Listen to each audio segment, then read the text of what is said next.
my name is C.A. Murray, and welcome once again to Coronavirus Report. I'm here with Pastor Stephen Bohr, President and Speaker for Secrets Unsealed, and the Chairman of our board, Dr. Milton Teske. We've been coming to you each week, trying to keep you abreast, updated on all of the things that are happening that we can do so with the coronavirus. They change so rapidly. We're in a new phase now. Things are opening up. We want to talk about that a little bit, and some lifestyle issues that will help keep you safe and keep you healthy so you have the wherewithal to fight. Gentlemen, good to have you here.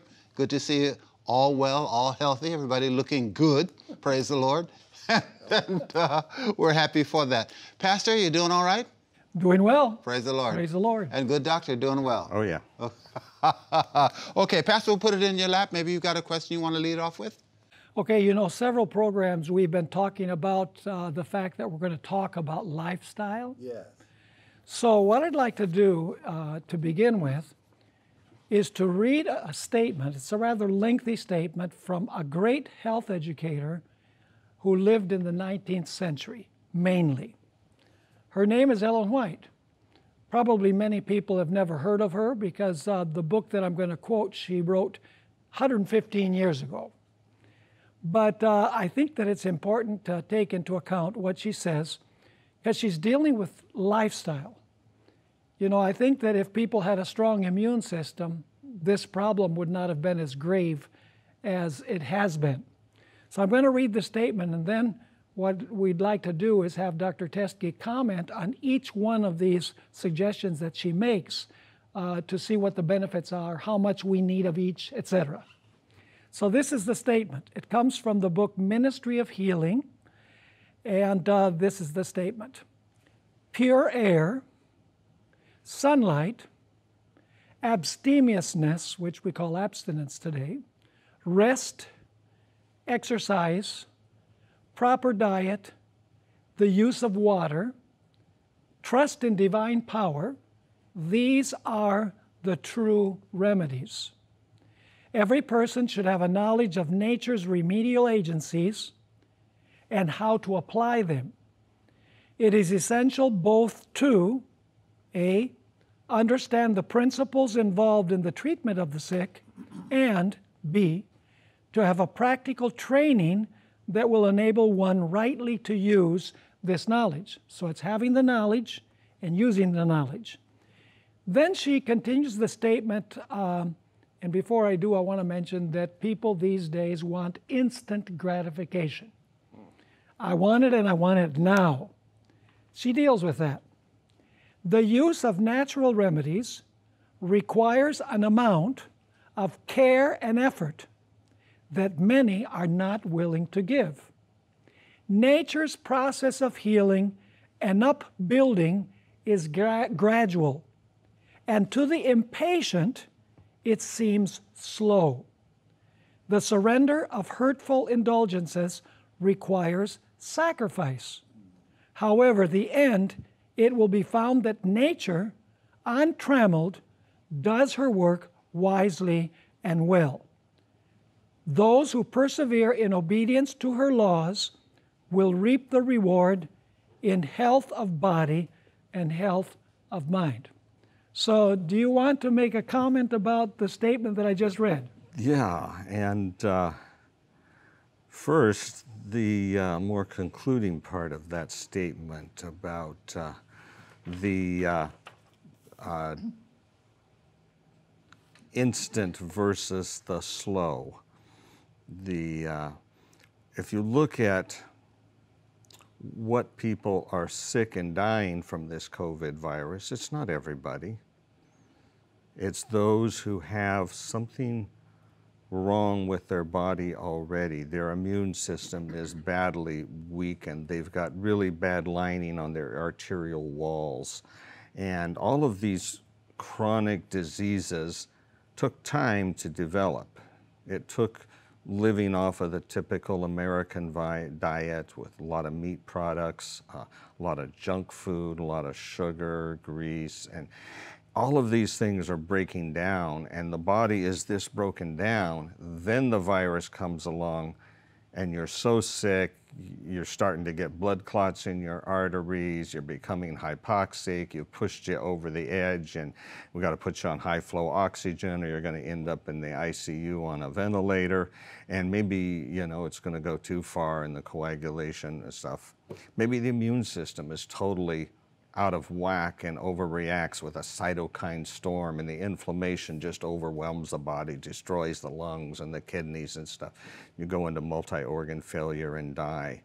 It's all because you've been breaking down the body step by step, time after time after time. And the thinking today is, it's like people, they want to, oh dear, I'm sick, go to the doctor, the hospital, whatever, give me a cure. And fix it. Well, the cure started years ago, months ago, by coming back to these natural laws of health we talked about right here. And so maybe we can, if we want to go through and actually talk about them, pure air and sunlight, probably the best thing for sanitizing the air of coronaviruses is fresh air and sunlight. I mean, it's when you crowd people indoors, we've talked about this before, that's where we get the spread, inside a subway, inside a cruise ship, inside, you know. In other words, when you spend a lot of time crowded together in a space, it's going to spread right there. If you want to sterilize a room, I mean, we got a lot of disinfecting solutions we do on the surfaces, and cleanliness is an important part of health. It's not listed in one of these 8, but maybe we could add a 9th. Cleanliness, we find advised throughout scriptures and throughout life. And of course, today, it's well accepted principle in science that proper sanitation and cleanliness is absolutely essential. You know, from washing our hands to cleaning, you know, our environment, and keeping things clean is certainly a principle. Yeah, I think that's probably included in the water category. I suppose. You know, internal and external use of water. Yeah, I suppose we could say it was there. So why don't we go through these, what I call 8 laws of health, and see what the benefits are, not only to overcome the coronavirus, but generally for health and for upbuilding the immune system. So let's begin with pure air. We usually breathe very superficially, don't we? Yeah, full oxygenation is absolutely essential. I mean, one of the most important aspects of your blood is to carry oxygen to every cell. It's necessary. I mean, that's how you burn the fuel. You got to have oxygen to combine with the things to go through the oxidative reaction to release the energy. And so the oxygen has got to be there, and oxygen level is going to vary with your depth of breathing. Breathing also is going to remove all of your carbon dioxide so it doesn't build up. And many other waste products are actually released into the air that you exhale. In medicine, you know, if someone has diabetes and they're in ketoacidosis, the body is throwing off ketones, and those ketones are breathed out. And that was sort of one of the diagnostic criteria, was the smell of those, kind of a fruity smell of the ketones would say, oh, he's got diabetic ketoacidosis. That's before we had blood tests and stuff back in the old. Nobody actually examines people that closely anymore. They just order the lab tests and see what the lab tests show. But there are many, you know, clues right there. So the lungs, they clean, but most of all, they're getting oxygen. I mean, why is your blood red? Because of hemoglobin. The purpose of hemoglobin is to grab all this oxygen and carry it to the cells and then let it go in the tissues wherever it's needed. So, you know, absolutely having the oxygen there. The pure air, today, cities and our valley here, because of the inversion layer, is often full of contaminants. Air pollution has its toll on the body, and when you start looking at all the various pesticides and chemicals and lead, everything that ends up in the air, the less pure the air is, the more all of those toxins are building up in the body, and you might say, the internal cleanliness has been destroyed by the contamination that's coming in an air that should be cleaning it. I think one of our previous ones, we talked about the ionized, pure air, particularly where there's running water at the seashore, by a waterfall, the air is ionized, and we're starting to realize that having this ionized air, the ions are released in the body, and they actually change the electrical chemical properties, particularly important in the brain and the nervous system to have that sense of well-being, that when all that's working right, but just everything's going to function better when you've got clean, pure air. We have to make the best of what we got where we live, but there's a lot of wisdom to moving out in the country where the air is clear and clean. Or maybe if you're going to get your exercise, it would be better to do it early in the morning before you have all of the pollution in the air. That makes sense. That makes sense. Yeah. You know what is sad? We're building these. I remember the World Trade Center. I've been there many times before it was knocked down in 2001. And large buildings in New York City. There is an air circulation system within the building, but those windows cannot be opened. I mean, they cannot be opened. Yeah. And there's a coating on them to cut out all UV. So that is cut down or cut out. So we're building these, 110 floors that cannot get fresh air, that cannot get anything from inside to outside. And people work in those 8, 10, 12, 14 hours a day. That's got to, over a long period of time, have some effect on your overall health. Because it's so artificial. I mean, when God created us, He placed us in a garden, not in a city. Yeah. Good point. But the New Jerusalem's going to be a city. Yes. Yes. Without smog. Indeed. Everybody's not going to have little campfires in front of their things cooking. Everything's going to be clean, and we don't know all the details of the mechanics and utilities of that city, but I think I'm looking forward to seeing how to build a city right. Yeah. No fossil fuels there, right? Right, yes. No, that's all gone. Praise the Lord. Yeah. So sunlight.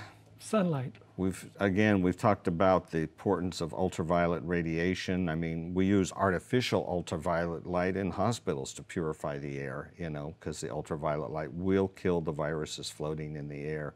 Viruses floating in the air are all cleared within an hour or two, whereas indoors on a surface, they can last for days. So, sunlight certainly has that. Sunlight also on your skin catalyzes a reaction that allows you to turn cholesterol into vitamin D. Vitamin D, I mean, we could spend an hour on that, so we won't, but vitamin D is essential in the body's immune system. Having the right levels of vitamin D allows the immune system to amplify or increase its action to fight off an infection if it's running too low. But it also allows it to do the opposite. If the immune system is starting to go, out of control, it can modulate it down so we don't end up in a cytokine storm. So we don't have this overreactive inflammation that is so deadly. I mean, many of the people that die of the coronavirus die of the inflammation from this cytokine storm that's created by the immune system overreacting, trying to fight this virus. An interesting observation that was made and reported in the medical literature, when they checked the vitamin D levels on the patients in the ICU with coronavirus, 100% of them were low in vitamin D. Wow. And I might add at this point, we live indoors. We wear clothes when we go outdoors. We don't live in the sunlight in the same way that God designed when He created this world. And most people will have low vitamin D levels. And of course, the farther north you go, but just the fact that we're indoors, if you're not out laying by the swimming pool in the summer in a lower altitude for a half an hour or so, you're not going to get enough, have enough vitamin D. And with your skin, you're going to have an even harder time getting enough vitamin D. And we see that. Those with black or even brown, the Hispanic, will have lower vitamin D levels. And so it becomes important to supplement. And it's one of the few supplements that's really pretty much, I would universally recommend we should be taking that. You and mean of course, pill form? yes, capsule form? yeah, take the pill of vitamin D. What foods would have vitamin D source? It comes from the sunlight. Just sunlight. It comes from the sunlight. You can get some in mushrooms. And don't ask me where the mushrooms get it, but I don't know. From the sun. Here's a No, question that I don't, because they're not out in the sun. of They're course, living then, in the that dark. naturally occurs is what's the balance? Because you get so many people who spend too much time in the sun, and of course you get another set of problems. So You're where is right. the balance as far as how much in, how much out? Where should you fall? If you're getting a sunburn, you've been too long. If you're not getting a sunburn, it's okay. If you're getting skin's all red and inflamed, yeah, you're probably getting too much. They do fortify some foods with vitamin D, though, don't they? Oh, yeah. Yeah, you can add. It's not there naturally, but Just as you put it in a pill, you can put it in milk. I think a lot of the almond milks and stuff now, if you look on them, they'll add vitamin D, to it there. it's just not natural. It's just added. But it's added just the same way in which you add a vitamin pill. So supplemented in some form, we need to be picking that up. And you don't really have to guess about that. Vitamin D levels is a blood test that is commonly done in physicians' workup. When they do your yearly physical and stuff, they should be doing a vitamin D level because it affects so many areas of health and so many people are deficient. We can know what it is. And they come, a range of around 30 to 80 is considered the normal range that they want you to be between. But really, if you're down at 30, 40, 50 here, you're really not getting the benefit you should. You want to be up 60, 70, 80, on the top end of that normal range. So see what your levels were last time you had a vitamin D test or next time you get a physical. Be sure your doctor includes that if he hasn't included it there. And let him know what your vitamin D level is. And if it's low or even in the low range of normal, you need to be adding some supplementation there. How about sunscreens? Sunscreens is a real, sunlight. they will block out certain stuff. They're supposed to help protect you, but again, they're blocking out the thing. The bottom line is, in today's world, in our culture, in our society, you're not likely to get enough sunlight unless you're an outdoor worker. And even then, because of the damage of the sun, you're probably protected yourself from the sun and wore a long sleeve shirt and a broad brimmed hat and gloves so you didn't get the sun damage. So you're probably still not getting it right. It's just, we live in a culture and in a time and our bodies are susceptible enough that we, we're not getting the sun we need. Wow. So, but it's readily available inexpensively. You can take the supplement. So God has made that available to us at a time in history when we saw that we weren't going to be getting enough. Yeah, it's interesting. Many of these natural remedies are free. Yeah. You don't pay for air. You don't pay for sunlight. And then we have abstemiousness. That's a word we don't use much these days. What does that mean? It means you don't eat poison. I mean, there are certain things that actually, certain things are good for the body and certain things destroy the body. And, strychnine is a poison and will destroy the things in the body and kill it. Paraquat is a poison and it will kill you. Probably most successful suicides worldwide are from paraquat. But don't drink paraquat, Okay? What about alcohol? And now we start looking at there are certain things that we take into our body in the form of drugs. And they are poisons, whether it's tobacco, alcohol, coffee, tea, the caffeine. And today, of course, there's a lot more, methamphetamines and heroin and cocaine. And, we can keep going through all of these things. People often take them because of various stimulatory effects in certain ways and like, wow, I feel better, I need this. And then of course it alters the body trying to react to it. And so now you're addicted to it and you're in withdrawal if you don't have it. But all of these are damaging the system.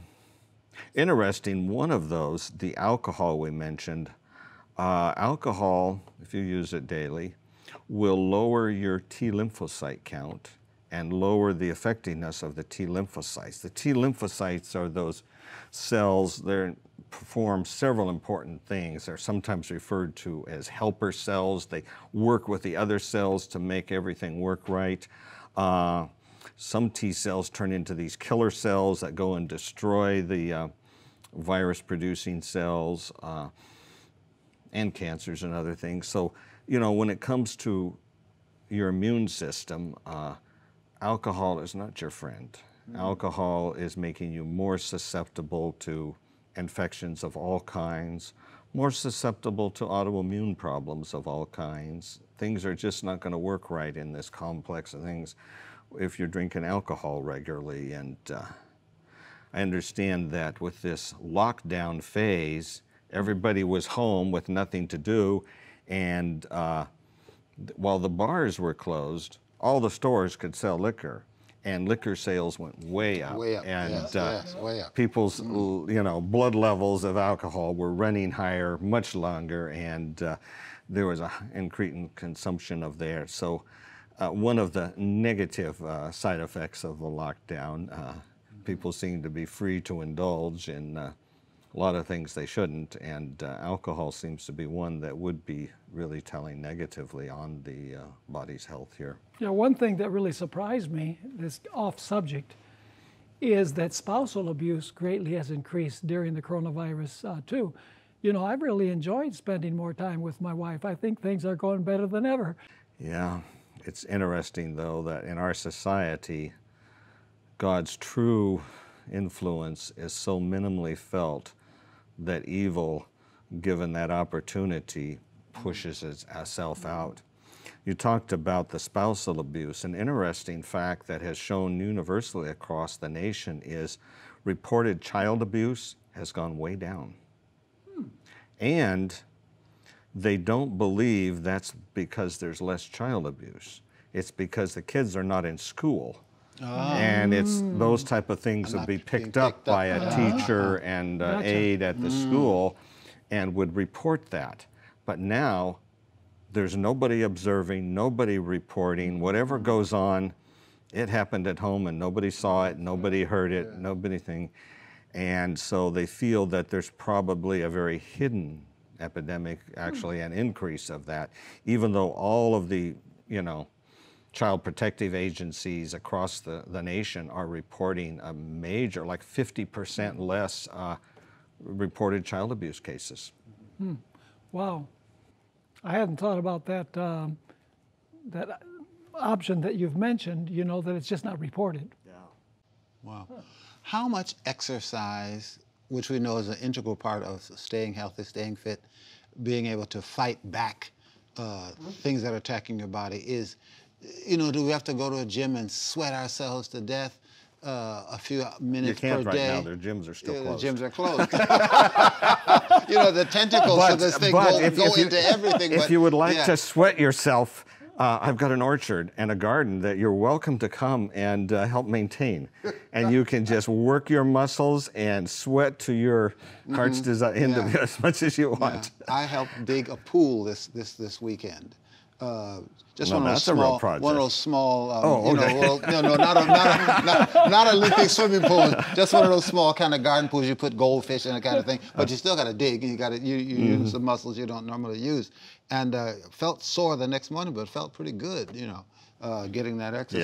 Yeah. So you don't have to, you know, really kill yourself to try to stay fit. But the answer to the right amount of exercise is going to be different for everybody because everybody's in a different state of health at the moment. You know, one of the rules we often use to explain to people how much exercise, we often talk about walking as an ideal general exercise, although strenuous physical muscle exercise is important too. as well as really intense aerobic exercise has its benefits. But as a general, probably the best exercise is walking. It can be, most people are capable of walking, and it's a good thing. And the rule that we often give people is walk as far as was comfortable, and tomorrow walk 2 steps farther. Next day, walk a couple of steps more. Gradually keep increasing as long as you're still staying in what is uncomfortable. But if you do it every day, then it's going to build up that exercise pattern. And if you always do that much or a little bit more, you can really increase your exercise level. For people without, serious comorbidities or problems, a reasonable level is often somewhere between 2 and 5 miles a day of walking.